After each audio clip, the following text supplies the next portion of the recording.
So this was the premiere of her talk, and we showed it. She's a TED Fellow, and we showed it in here for the first time.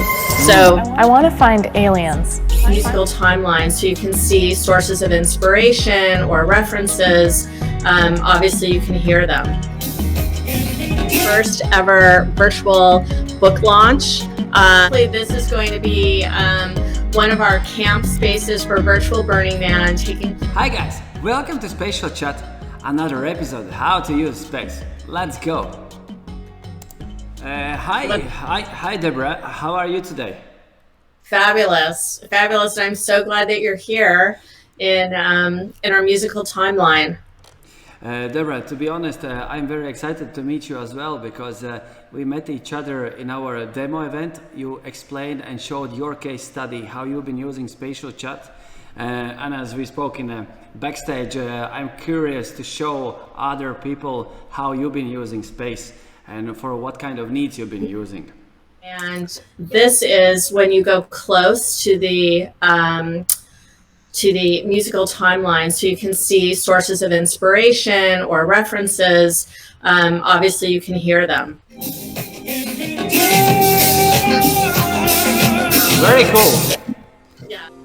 So I absolutely love this, and we show this to the Idaho Black History Museum. So we're in the process now of creating a timeline for the Idaho Black History Museum, where they're using a version of this to show the original information about their museum, and then how it's progressed through time and where it is in a contemporary way. So they're looking at this template, and the top part is going to be historical information with all different kinds of things posted where people can pop in and view old articles and different things, and then the bottom is going to be more contemporary pictures, and they're interspersing it not just with music but with oral testimonies. And so I think that that's just like, isn't that cool? It's a really exciting project. So that's launching for them in September. We're working on that now. So this is the inspiration for that. So I wanted to share that with you. Thank you very much. Quick question. How did you came up with the idea? This was actually Pearl's idea, and she's one of the most creative designers, that's been working in this virtual space, and this was her inspiration visually. Wow. So yeah, it's really cool. It's very exciting. I mean, there's so much to this, because as you can see, we could just like walk closer to any of these things, listen, talk about it, and there's all different kinds of pop-ups that can happen that can be informative. So it's both social, educational, and informational. That's what I really, really like about it. You can have a lot of people in here doing all different kinds of things as they want to around the music, and or whatever else you're popping in here. It's a really cool model. Excellent. Deborah, to be honest, it's first time I see somebody is using space in this kind of way, and the idea is excellent. Good. Let's like pop over to Tony Bennett and Lady Gaga just for a kickoff here.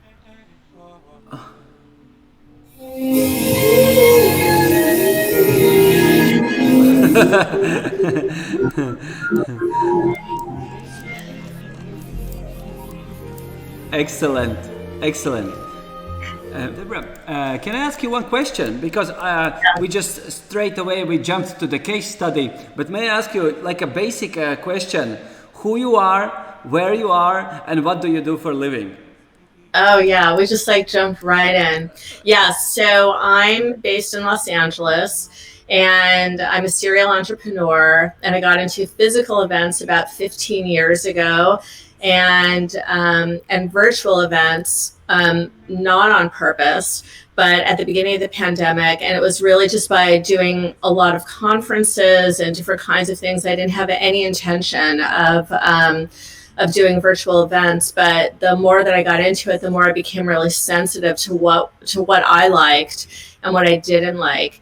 the friendships that I made, the experience I started to have. And then I met all different kinds of people. Pearl and I connected, and we started working on all sorts of experiences. And one of them actually started, I got very involved with a creative group through Burning Man last summer, virtual Burning Man, Wow.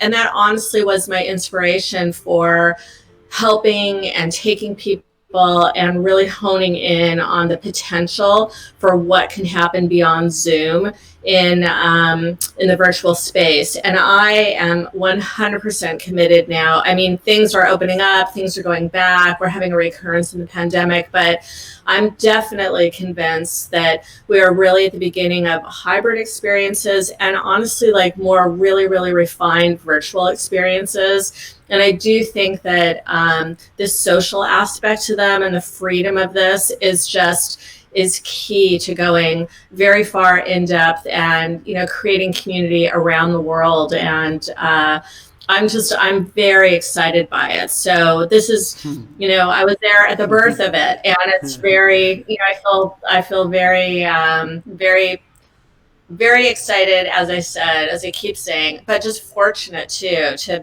be able to help vision what I think is going to be wonderful for people. I mean, and obviously your tool is a huge part of that. Excellent. Thank you very much. I love your energy. I told you before, but like you are sharing and telling things, it makes me smile. And yeah, thank you very much for that. Okay, You're welcome. Deborah, I will get back on the track with the case study.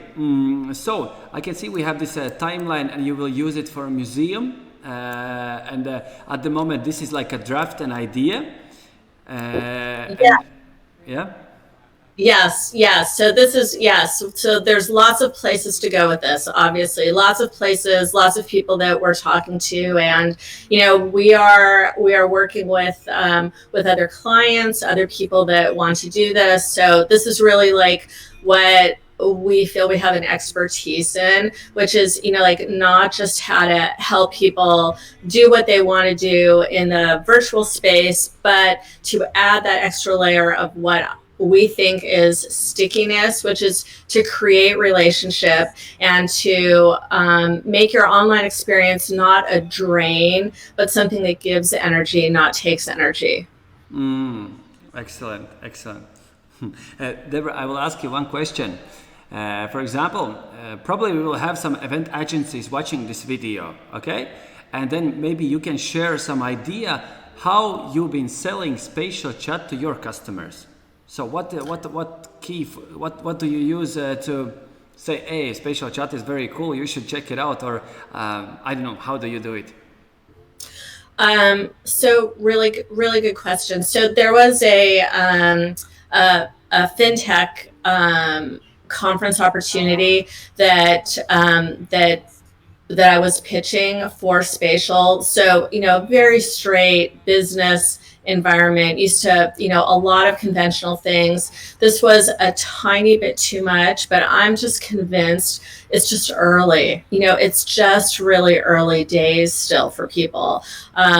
Zoom just came out with like their first kind of immersive, different release. This is after over a year. So I think it's just very, very beginning, but I had no doubt that it would have energized the content to have had that opportunity in this kind of space. So I just, I think that it's just, I think that it's just a matter of time, and just adoption. So that's really what's going on with that. Yeah. I see. I Okay. mean, maybe a better, more specific answer is that, for agencies that are looking to sell spatial, it's very easy to make spatial be an adjunct to more typical things, so like pre-conference, post-conference, within a conference. So certainly it's like a fantastic plug-in. As a whole environment and an exclusive environment, we're still early with adoption, for sure. I see. And how does customers react when you're showing something new? For example, spatial chat. Are they open-minded or they closed and want to go to the old tools? No, people, when they drop in for the first time, I always find that like they love it. They're like, wow, what is happening? This is so interesting. I mean, it's always actually really fun to see people just, like pop in for the first time and experience it. Yeah, people like it. And again, it's just like whatever you're doing with it next is kind of like what's the kicker. So if it's passive or if it's a basic, it's going to have that kind of energy. But if there's like a lot to do or more planned or a lot of engagement, or people, or you're watching things, or again, it's just like how you're crafting the experience that just amps it up. I see. Okay. Makes sense totally.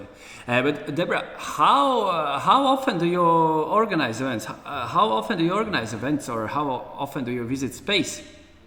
I mean, I'm probably doing things in spatial like 3 to 4 times a week. So it's like, yeah, I mean, I'm using it frequently, and that's professionally. That's not just, like personally, like to have, little pop-in meetings and things like that.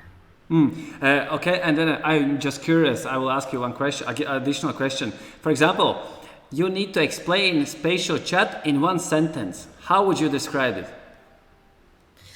I say it's an audio proximity platform, so it works just like real life. When you are close to people, you can hear them. When you go further away, you don't hear them. And you have control over how you move in the environment. Excellent. Thank you very much. Okay, Deborah, maybe you have some additional cases what you've been using. Maybe you can share something as well. Yes, let's pop into another room. I'm gonna. Okay. Hi, Deborah. So we are in another space, another case study. I can see we have some books here. Yes. So what's going on here?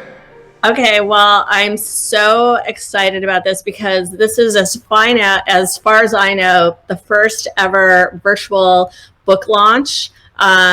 So a friend of mine wrote this book called Rogue Waves. He's a futurist, a brilliant futurist. His name also happens to be Jonathan Brill.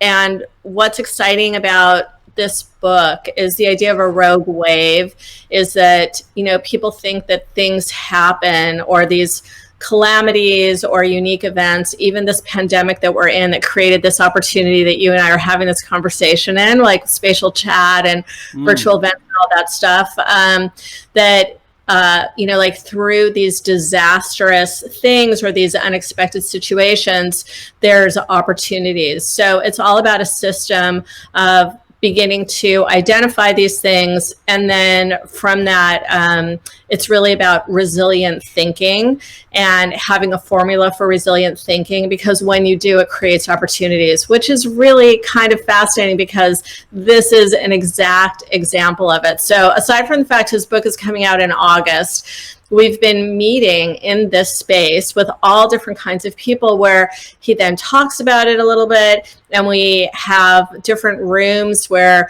we talk about different concepts, and we can pop into the next room now. Tell me, which one? Which is, it's Rogue Waves Lifeboat. It's actually the last. Oh, we take a seat here. Yes, we take a seat here. Yeah. Yeah, and so this is kind of like at the end of, like going through the different rooms and having conversation about the different concepts. Like we all hang out in here, and I just love this because it's just, it's just a way to kind of come together, and it's mixing the informality. I mean, you would just never be able to have this kind of conversation, both for his point of view, which is sharing his content, for participants' view, which is understanding things, asking questions, being informal. Like it's just a hybrid of so many different experiences. And it just, it just creates, community and appreciation. And I also think that it really retains information in a different way because you're firing up, like audio, visual, like all your different kinds of inputs. So I just totally love this. Yeah, well, listen, there's nothing to be afraid of. Like, once you read this book and you have your own formula for resilient thinking. So I think there's there's a lot of opportunity here. We're offering you a lifeboat in, different dimensions. And, unlike having to go physically, like from state to state, we can go anywhere in the world and have anyone that we want to know about this book be invited to hear about this, to hear about it or experiencing it way before it comes out. So I think it's a really powerful use of your space. I see. Have you, because you were launching a book, have you invited any media as well to the space, or publishers who could talk more about the book? No, we haven't. It's really been an experiment. No, we haven't. And that's a fantastic idea that I will do right away. No. That's really, really fantastic. I mean, I think we were working on, like how people responded to the environment and the content. And, we've been calling it an experimental book launch. But yeah, no, for sure, there's readiness and ability to take it to the next level. Yeah. Because what I see here, this idea is super cool. As you said, this is a first time launching book in virtual world. What you have done with design, it's extremely nice.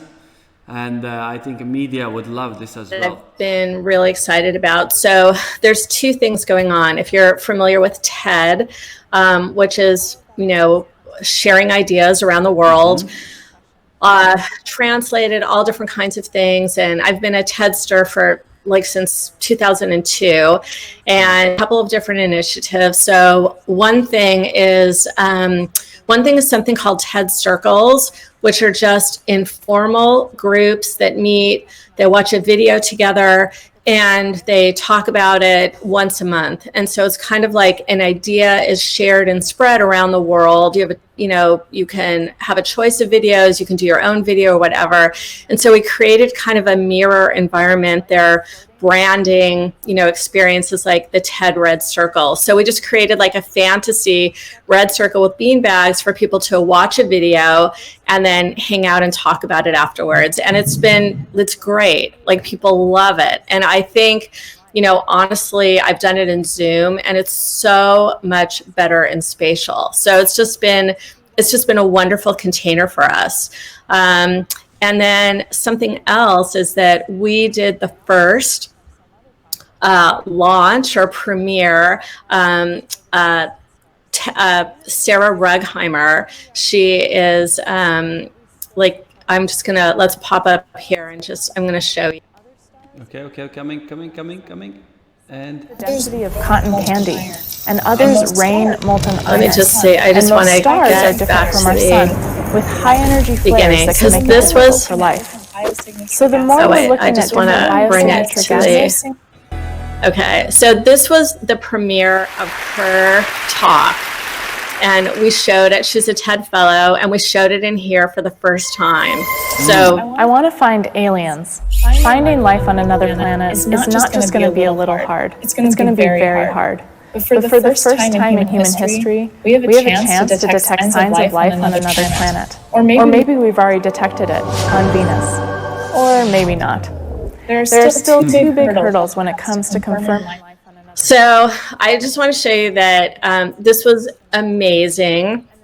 So there had never been a TED Talk released. I mean, this was like a private release, but the minute that they, share it on their platform, Sarah had a gathering in Spatial. Over 100 people were watching this talk, and they hung out before and after to, talk to her, talk about the talk. And it was really, really exciting. Wow. And we actually did it. Yeah, we did it in the stage. So, we had plenty of people, and then people broke into rooms afterwards and just followed up. So it was just, it was a really great way to do it. And if you think about what the options would have been, we would have been in a Zoom room, we would have had to put people in breakout rooms. It just would have had a whole different energy. And, aside from the fact, the virtual experience gave her an opportunity to invite people, that she has studied with for many years, like old friends, family friends, colleagues.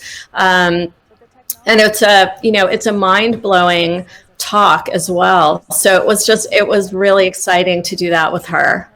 Sounds very interesting. Is it possible? To see recording from the conference, or from the TED Talk? Well, this From TED the Talk is on their main site, so anyone can access it now. So we did this as like a release party, the talk happens and then it takes them a little while sometimes to put it up on their platform.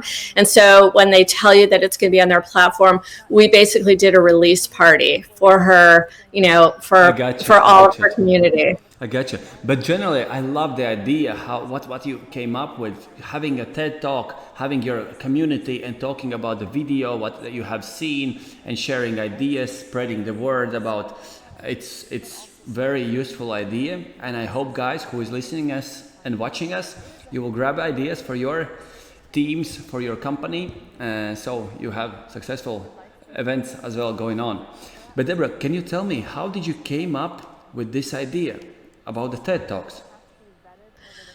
Well, as I mentioned, I've been going to TED for many years. I'm a big fan of this kind of, if you want to call it like lifelong learning or curiosity, or just kind of, like energized way of just thinking about different things and continuously learning things and having your typical ideas, challenged or blown away, or just, hear from voices that you don't normally hear of. So I just, from a personal standpoint, it feeds my own head. And I just find, obviously I like experiences. I like new things. I'm always on the hunt for something different. I have a trend sensitivity. And I'm always interested in how people change, or what makes people change, or, why I like change. And some other people are slower to adopt. And so I'm just always looking at those things, and they've created a formula, obviously, that people trust and are open to receive these ideas. And so I just thought the TED Circles is a really wonderful way to kind of help people pattern, creating a community that begins to explore these ideas together. And I just think that in general, people use experts to get to some place they want to be, or they begin to explore because of friends. I've found that like those, or maybe you could just say like circumstances, a dramatic circumstance makes someone change too. But those are kind of like three ways that I've noticed people begin to change or move off of like where they normally stay. So yeah, I find this is like a very casual way of having people feel very comfortable trying on different things together. And learning from others, really learning from others. And Deborah, as you mentioned, you're a big fan of TED Talks because it helps you to grow as a person, which is, I totally agree with you. I love TED Talks as well, really nice stuff. But do you have like monthly meetings now regards TED Talks and SpatialChat? Yeah. Yes. So my TED Circles, I lead a TED Circle actually with Sarah. So aside from the fact that she is a brilliant, astrophysicist, she and I do lead a TED Circle monthly, and we just explore different things together. So I adore her. I adore her mind. I appreciate her, and it's just, it's wonderful to have that time together. Everyone's also very busy, so it's wonderful to just protect 1 hour every month to just kind of take yourself out of your normal grind, if you will, and just like, think about other things with diverse people. And there are people in our group from all over the world. But Deborah, can we invite our... You can come too, Alice. I can invite you. Yeah, but what about love to have you. I would love to come as well. But Deborah, imagine there are people who are watching us and they love this idea about a TED Talk. Can they come as well? Yeah, you know what? TED Circles are actually open to anybody that wants to be in a circle, that wants to create a circle and wants to participate. So it's a very, there's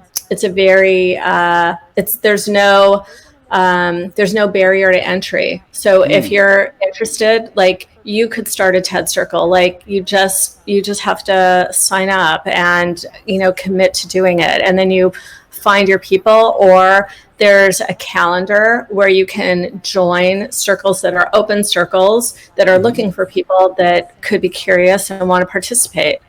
Nice. Okay, tell me, I am a new participant. I would like to sign up. What I need to do? You could go to TED.com, and I believe that you can look for TED Circles, and everything will be explained there. Okay, what I will do, I will add this, what you mentioned earlier, I will add below in a video description. So if somebody would like to join this TED Talk Circles, guys, please follow the link below, and then you probably will meet Deborah as well. Yes? So yeah, I will say that most of the circles are not yet using spatial. So I believe I may be the only circle thus far using spatial, but I hope that, it takes on like wildfire, because as you can see, I'm a big fan of it, and I think it's very wonderful as an environment. There's a virtual Burning Man, which is a kind of creative, built from nothing to something, art and cultural experience has been going on in the Nevada desert for many years, and it's based on 10 really interesting principles. And obviously last year they weren't able to meet in person. This year they're not able to be to meet in person, but people set up camps with community, or they go individually, and there's a lot of like visual and immersive things that go on. So the camp that I was a part of last year is called Mind Poets.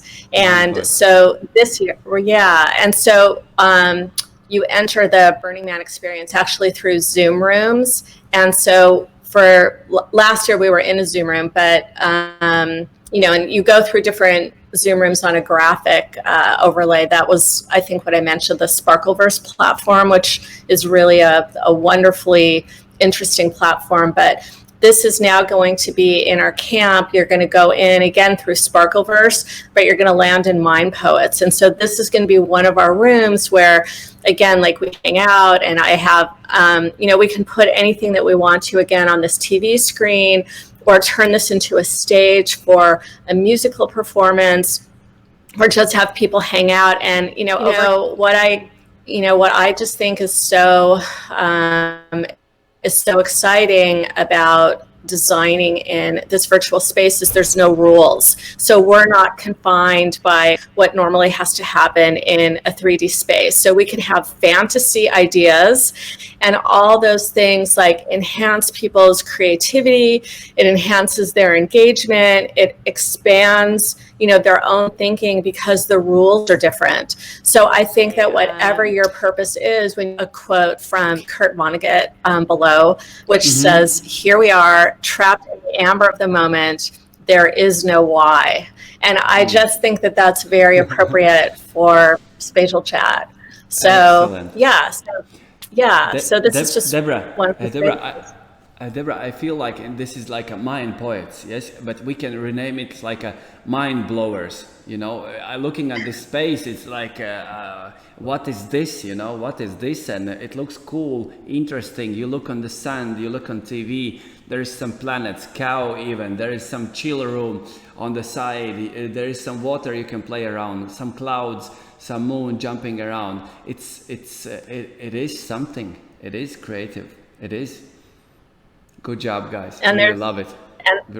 And there's the cow on the moon. And this was designed by Adrian Reynoso, who's on our team. And just, again, as I said, it's a delight to kind of understand what someone's purpose is about what they want to do for their mission, for their audience, and then, like take it to next level. And again, this is just one of, I would call this stage one of doing an event, because one is kind of like setting the table. So just in like the physical world, like you make a beautiful environment, but then you have the program, then you have greeting guests, then you like have your intention or what the content is. So, I think of this as like, this is stage one. Then we add on all these other layers that just really drive it home. So whether it's, musical or entertainment or immersive people, or, like things that just, again, like help people just like in real life. Like you could be shy or you could be an introvert. Spatial just mirrors the real world in a certain way for different people, but it also has the benefit of, we're all protected, we're all represented the same way. Like I have no idea what's below your neck, you have no idea what's below my neck. So there's kind of, like this interesting equality and innocence that happens when we're just frontal facing and it's just our heads. So there's, I've just been noticing there's a lot of benefits, those strangeness, but it's very, in the end, very authentic. Like this is what I'm presenting. This is who I am. I feel like I'm receiving who you are and what's going on. Excellent description. It's like I couldn't say better, or I didn't think in that direction like you are explaining, and it's very nice that we are so different opinions. How does it work for different sides?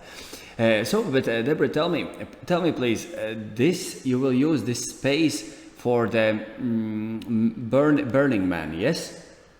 Yes, and so we're going to have all sorts of different things happening here. We're going to have talks. We're just going to have gatherings. We're going to have poetry reading.